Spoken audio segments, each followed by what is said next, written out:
Barry Talk is a famous English comedy scriptwriter who's worked on such outstanding shows as Monty Python, Rowan and Martin's Laugh-In, Round the Horn, and many others which have been successful all around the world. He's been comedy advisor to the BBC and head of light entertainment at London Weekend Television. Barry, can you tell me what comedy is? Well, I can't tell you what it is, but I can tell you what I think it is. I think that comedy does the things that the rest of life can't do. Drama, they say, is real life with the dull bits cut out. And what comedy is drama with the dirty bits added in, if you like, because you can talk about subjects in jokes, sex and violence and all sorts of things that can be used in jokes that can't be used in the rest of life. I mean, it would be quite impossible for you and I to sit here talking about sex, but we could swap jokes in which about sexual themes.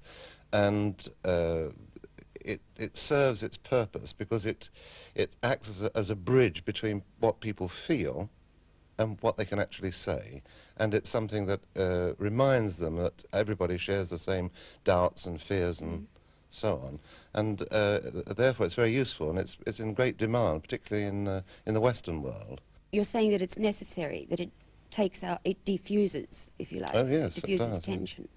It does. It's interesting that people starved of humour will find things to laugh at in anything. There's the laughter of despair. People say, where do jokes come from? And the answer, you know, is prisons. It's prisoners in cells who've nothing else to do, and to keep themselves alive and to remind themselves that there is life outside, they invent jokes, and a great many jokes are invented in prison. Well, you obviously haven't invented your jokes in prison. Well, no. Where do you find things that you write about? It's a cliche, but I look out of the window. I look at what goes on around me. I read the papers. I study the absurdities of politicians. I read other authors. I read a lot and laugh at other people. And I try to create within myself a desire to be funny about any specific subject. It's not easy just to pluck jokes out of the air, but it's if you train your mind to take an object and see what is funny about it, then it's not too difficult. And how do you do that? I mean, obviously some people are more successful at it than others. How do you find the funny thing? Well, you're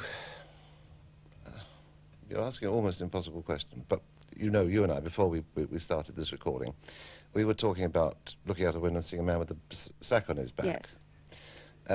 And you said, well that's not funny. What is funny about it? Well, it isn't funny. But the comedy writer will say, what is in the sack? Right? It could be any one of 100 things. It could be his wife's head, not terribly funny, unless you have a macabre sense of humour.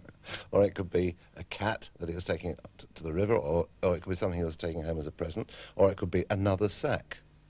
And the comedy writer would think, all right, he's got a sack on his back, he looks like a burglar, a policeman stops him and searches him, and there's nothing in the sack at all. And years later, the two meet, and the policeman says, I know you were stealing. What were you stealing? And the man says, I was stealing sacks. I had a sack full of sacks. That's right, yes. I was stealing sacks. And that you think of it that way. Formulas come and go, but that's another version of that.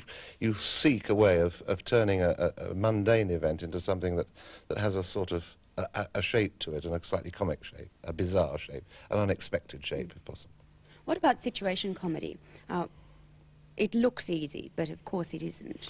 Well, yes, there's a number of rules about situation comedy. It's got to have all the things that a drama has, and it's got to have place and time, and everything's got to be right. The information has to be there, it has to be understandable to people, the locations have to be real. It's human behaviour, but it's human behaviour just stood a little on its head, a little larger than life, a little stretched. One of my favourites is Porridge, the Ronnie Barker series Porridge, and I think that's brilliantly written, beautifully played, because it's about the desperation of men in prison and the realisation that the warders are as trapped as the prisoners. Are also prisoners. Yeah, they're also prisoners, and those things make it amusing, and the fact that they can survive, men can survive in these appalling conditions, and find little ways of beating the system is very amusing. How difficult is it for a comedy writer to sustain the theme? throughout a series of 26 episodes or whatever? Well, it's easy because you don't embark on a situation comedy unless you've got 26 Ideas. stories in there, or you can realise that there must be 26 possible stories. And what you find in a long-running situation comedy, I was involved in one many years ago called Bootsy and Snudge, way back in the early 60s for Yes. Granada Television, and it ran for 100 episodes altogether. What happened was that the characters that we had created took over, and we didn't have to write terribly complex stories because we were able to examine the character of the people, and the character of one man in relation to another man produced more laughter and was better comedy than a great structured plot. Yes. So a situation comedy, forgive me, a situation comedy, if it's any good, has characters who are so interesting, you don't mind what they do, you're just fascinated watching them. Could we talk for a little bit about the difference between writing for radio and writing for film? What different considerations are there when you're writing for radio, for example? Well, in radio, you have two things working for you. One, you are playing on the listener's imagination. They're only receiving that information through the ears, so it's got to be pretty concise. When you're doing a television show, you fade up a picture, and that contains a great deal of information. It's a kitchen, so we see it's a kitchen, and we know exactly what sort of kitchen it is. It's not arguable. That's what's on the screen. That's what the sort of kitchen it is. Now, if you have a kitchen on radio, it can be the kitchen of the listener's desire. It can be the kitchen that they themselves imagine. If you've got 1 million listeners, it can be 1 million different sorts of kitchen. So you've got that advantage, but you have to say it's a kitchen. You have to tell them, good heavens, this kitchen's hot. Oh, goodness me, here we are in the kitchen. Oh, goodness me, here we are in the kitchen, or something a little bit, perhaps a little bit subtler than that. But a sound effect can tell you you're in a kitchen, really. So you create atmosphere that way, and once the atmosphere is there, everything else will follow. But you can also, because you're dealing in imagination, go much further in all sorts of directions than you can on television. For instance, Hitchhiker's Guide to the Galaxy started life as a radio series and was fantastically successful and popular as a radio series. They then tried it in the theatre, where it didn't work at all. And then they did a television series of it, which wasn't bad at all, but didn't have the same impact as the radio, because there was the rocket ship, there was outer space, there was the restaurant at the end of the galaxy and all that. It was made flesh for us, and our imaginations, what we'd listened to on the radio, actually were much, much better. And so it worked better in radio. And things like that, looking back to my own experience, round the Horn, we were able to adventure into all sorts of areas that we could never have done had that been on television or on film. That was, we created two characters called Julian and Sandy, who were very popular. They were rather effete young men. And they could have been anything, but they were actually two middle-aged men in suits, standing at a microphone with scripts in their hands. And that's not terribly funny at all.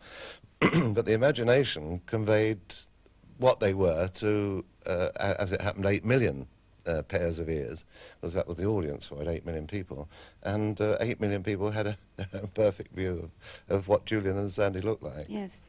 And each view was different, of course. Probably different, yes. Every country has its particular brand of humour. I wonder how you perceive Australian humour. Well, Australian humour is very like English humour. It's the humour of disaster, of accident, of despair in a way, of survival. We laugh when things go wrong. The Australians laugh when things go wrong. And sometimes they laugh when it goes right. What? Sometimes they laugh when it goes right. Well, because they're so amazed that it'll go right that they'll laugh in a sort of in disbelief. But the Americans really don't like that sort of. They don't like disaster. They don't like failure. Americans don't really care for that. They like success. So if you really look hard at most American shows, everything is successful. Even I Love Lucy, which is shouted rather than spoken. It is a success. Lucy succeeds always. It's in some tricky way she solves the problem, whereas in much English sitcom and what Australian comedy I've seen, it's the comedy of well, we just about made it, but only just, and it's rather a sort of an ironic look at life, which I find very attractive, I must be honest. Is there any particular Australian comedy that you'd like to comment on? Well, I'm very fond of Barry Humphries. I know and like Barry, and I find his characters, Sandy Stone in particular, terribly attractive. I like his gentle and subtle characters. I quite like Les Patterson, but I like him in small doses. There was a marvellous bit that he did where he talked to John Betjeman, Barry, as Les Patterson. Yes. And it was quite a straight series that Betjeman was doing. And you hear Les Patterson coming up the stairs saying to his chauffeur, "Keep the engine running, I don't think, I might want to make a hasty getaway here." And then he comes into the room and he's terribly smarmy with Sir John Betjeman, saying what a wonderful poet he is, and getting his poems wrong. The Quinquareme of Nivea, he's saying, and things like that. And that was very attractive because he wasn't so gross. And there's John Betjeman, in on the joke, of course, but giggling away like a schoolboy, thoroughly enjoying the experience. Now, that I found terribly, terribly Australian, terribly funny. A lot of Australians don't, however. No, I know, but Patterson at his grossest. I mean, my wife's stomach goes over. She says, "I can't bear that man." So, but he's a real character. Edna is much loved in the UK, and I think more or less much loved here, too. Norman Gunston I like. I saw an episode of the Auntie Jack show, which I thought was terrific.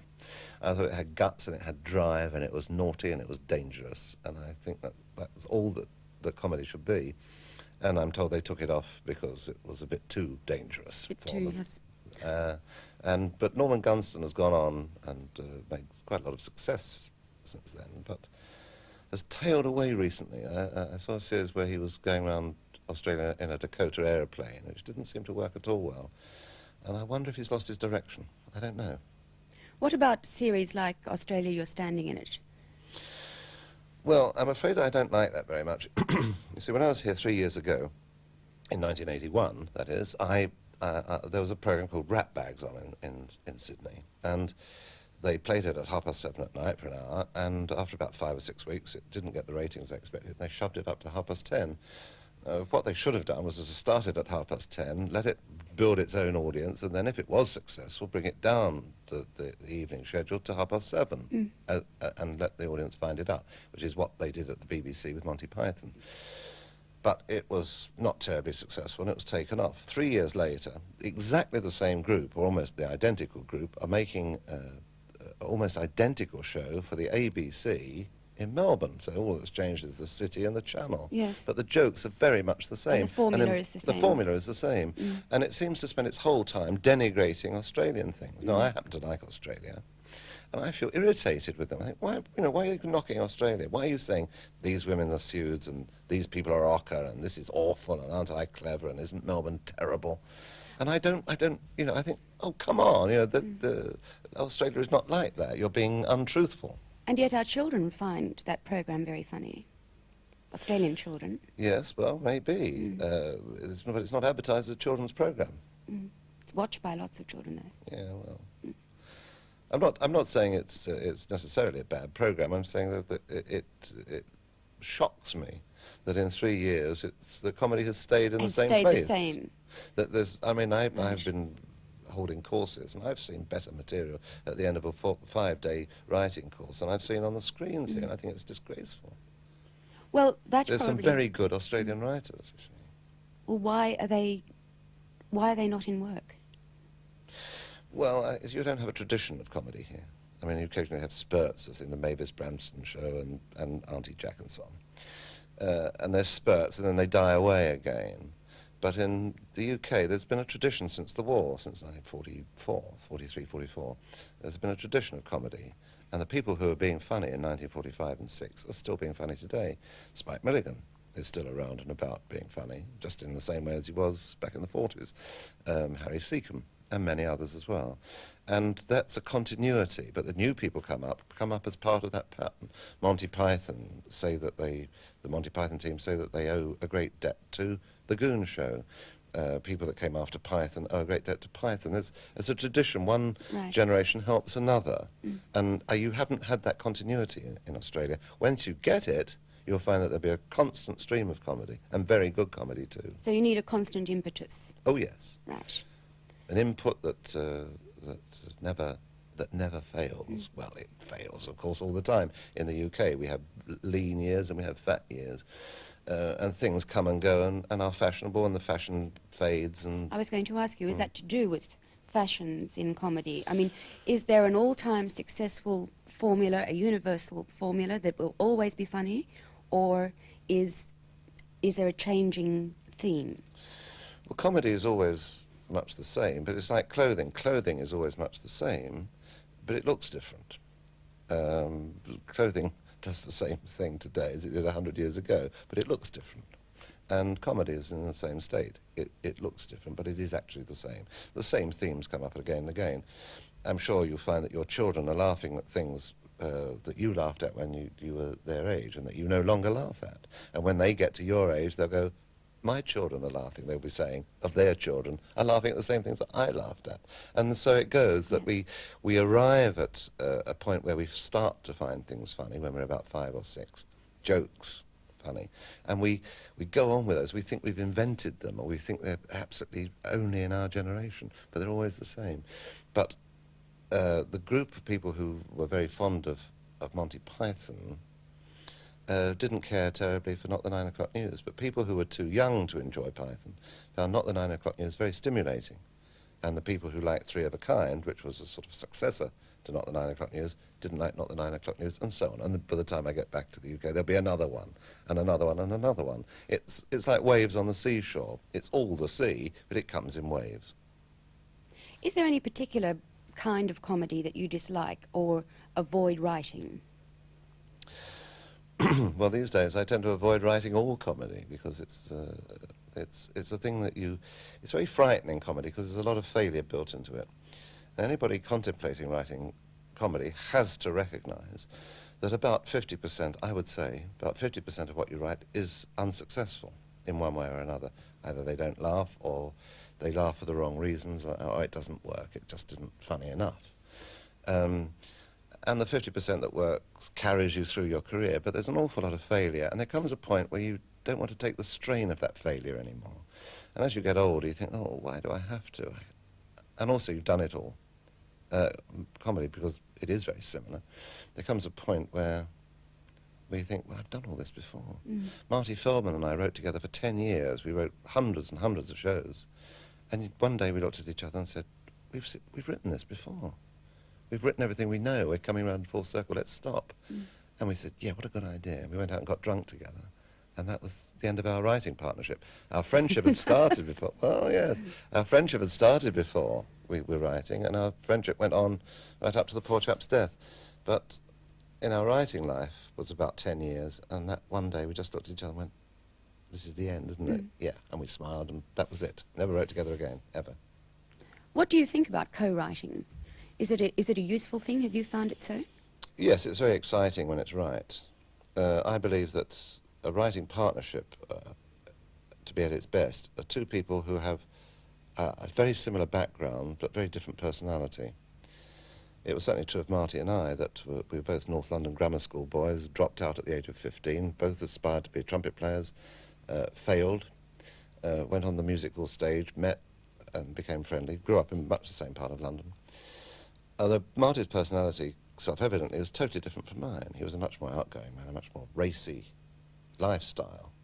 I was a much more sedate man. I mean, a family man and all that. But we had this similar background so that we didn't have to explain things to each other. We knew. Galton and Simpson started script writing when they were in hospital together. They were suffering from TB.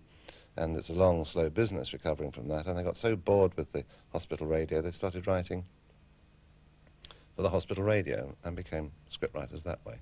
Muir and Norden were both in the RAF, similar backgrounds, and teamed up, although they're very different personalities. So if you seek out the right person, it can be a useful way of writing comedy because you're bouncing ideas. Oh yes, it's but you have to give so much of yourself to the other. It is very much like a marriage without sex, at least in the case of most writing partnerships. In the case of Charlotte Bingham and Terence Brady, of course, it's got the sex as well because they're married. What about television commercials? We're seeing more and more humour, if you like, comedy being used to sell a product. What do you think of that? Well, if it works, I mean, good luck to them. Lord Cudlip once said to me, or Hugh Cudlip, the man that made the Daily Mirror in England such an enormously successful newspaper, great newspaper man. He said, there are two things that don't work, in my view, he said, and one is irony in journalism, because people think you're telling the truth when you're being ironic and they misunderstand totally, and the other thing is humour in advertising. And I said, oh, really? And he said, yes, look at that wretched advertisement with so Joan Collins and Leonard Rossiter. And it's an advertisement we have in the UK for an aperitif. And the thing is that she's saying, and she's terribly soignée, and it's all lovely, and she's about to take this drink, and in comes the gross Leonard Rossiter and goes, hello, darling, what a wonderful drink this is, and does something and knocks her arm, and the drink goes all down this beautiful dress. And they've made about 20 of these, and there's all variations on that theme. They're in an airplane, or they're at a ball, or on the ski resort, or whatever it is. And everybody thinks they're absolutely wonderful. And people say to me, aren't they wonderful, those martini advertisements? But the joke is they're not for martini at all. They're for a rival brand, Cinzano. Right. So that's the danger of humour in advertising. That you laugh at the joke and you laugh at the joke and you don't know. And you miss the product. You miss the product. Yes. What kind of problems do you have? I'm thinking of when you were working Rowan and Martin. Now, when you've got a program like that, you're writing really for two audiences. You're writing for, well, in that instance, the American audience, and you're writing for an international audience as well. Now, for the international audience, they may not have the cross-reference points to appreciate the humour, and therefore might miss a lot of the content. Yes. How do you have to take account of that when you're writing for a program like that? Well, the short answer is you don't. What they do, if they know they've got a sail overseas, they record extra material and they recut the programme to take out the topical references, or the ones that they feel will be impossible to understand in other countries. When I worked on Rowan and Martin, apart from the joke writing, I used to do quite a lot of the Fickle Finger of Fate spots, which were items about shortcomings in the American system, which I found quite fun to do with another American writer. He and I used to write these things. And very often they were cut out for the English version of the show, and they put more jokes in to fill out the time, because they always over-recorded. There was always plenty of spare. I don't know how you react over here to not the 9 o'clock news, but there must be things that don't actually work terribly well for you. But I think you get the impression of what's there, so you can the sense of what is funny exists. If you cut a show about too much, what you lose is what is sort of organically okay in the show. What makes a show work is its pace and its tempo and its syncopation and one item's relation to another item. Now, if you take one of those out and you close up the gap, suddenly the syncopation has gone, the rhythm has gone out of the programme, and it becomes unfunny, because rhythm and that sort of thing is very important in comedy writing. It's the rhythm of a phrase, the rhythm of a line, the rhythm of the relationship between one item and another. It's I call it syncopation, because if you have all short bits, you get no feeling of speed. But if you have all long bits, it's really dreary. And just to come back to Australia, you're standing in it for a moment, I think their key fault, and they're very talented people, and there's some very good stuff in it, but their key fault is that all their sketches are played at the same speed. And if they will put a few more quickies in and sharpen up some of their exchanges and shorten some of their pieces, then I think that Australia, you're standing in it, will improve enormously. I know that for Australia, you're standing in it, there is quite a substantial team of writers.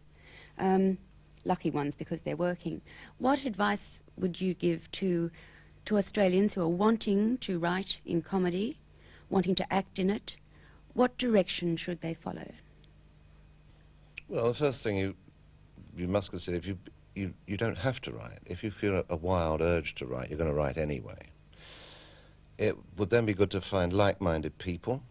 If you can find a group with whom you can write and a group of actors who will perform your work, that's even better, because that gives you an actual practical guide to what is going to work in the rest of your working life.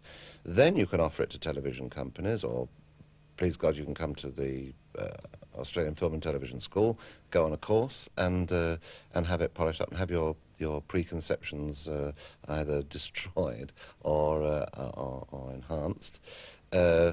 But the essence of it is to find a group of like-minded people and find things that make you laugh and you feel will make other people laugh. Because there's no point in trying to imitate what you see, because it's there already.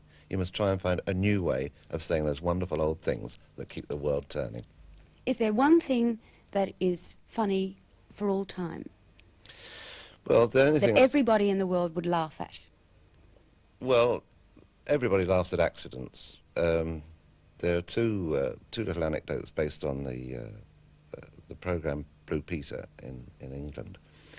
Blue Peter is a children's programme, and it's not funny at all. It's all about how to make pies and how to make little farms out of matchboxes and toilet rolls. It's that sort of programme. But they have pets in it, and they have all sorts of things. And they had an elephant on once. Now, when you get an elephant into a television studio, a baby elephant it was, you just know that something's going to go wrong, and sure enough, it misbehaved in every possible way. And the programme was chaotic. And everybody I've shown that piece of film to, from Melbourne to Helsinki, literally, has fallen out of their chairs laughing at it. And another incident in the same programme, they had a falcon on, and a man brought this falcon into the studio, and they said the thing that's extraordinary about this falcon is that... But you meant that Australian car for a minute. Oh, no, not that. No, this is the bird, the falcon. But the amazing thing about this bird is that his best friend is a mouse, and here's the mouse, and they put the mouse down, and the falcon went and bit its head off, net it. So cut. So when it came to the evening's performance, they said, that was the dress rehearsal, right? And they'd recorded that, so this is on film somewhere. So I've seen it, and it's that. And then you hear cut, and there's terrible confusion goes on. That night, they put the programme out live. There was the man, there was the falcon. And they said, this falcon is a beautiful bird, and it's got an unusual thing that his best friend is a little mouse, who unfortunately cannot be with us tonight. And that strikes me as being one of the funniest, awful things I've ever heard. It makes me fall about laughing. I think we laugh, the world laughs at disaster. I think the world laughs at things when things go wrong, and they laugh at disasters when they're happening to other people. And I think that's the essence of it. And we sit at home and laugh when things are going wrong for somebody else. In conclusion, which way do you think Australian writers should be going, should be heading? Is there an example that they could follow that you think would be useful for them? Well, I don't know, because I don't know that the system is ready for it. What I do know is that there are a great many Australian writers, and that they're very good. When the companies come to terms with the fact that they've got a lot of talent on their own doorstep, they're going to stop buying in from overseas, and they're going to start using Australian talent. And what the Australian writers have got to do is just to sit tight and keep writing until that golden day dawns. It will. There's no doubt in my mind at all. Things are moving in this country now. People are becoming more aware that Australia is very good as anybody else in the world. The America's Cup did it, and if that can do it, so can everything else. And I think that writing, comedy writing in particular, is going to go the same way as the America's Cup. It's going to finish up on your mantelpiece. Barry Took, it's been a great pleasure talking to you. Thank you very much indeed. Pleasure.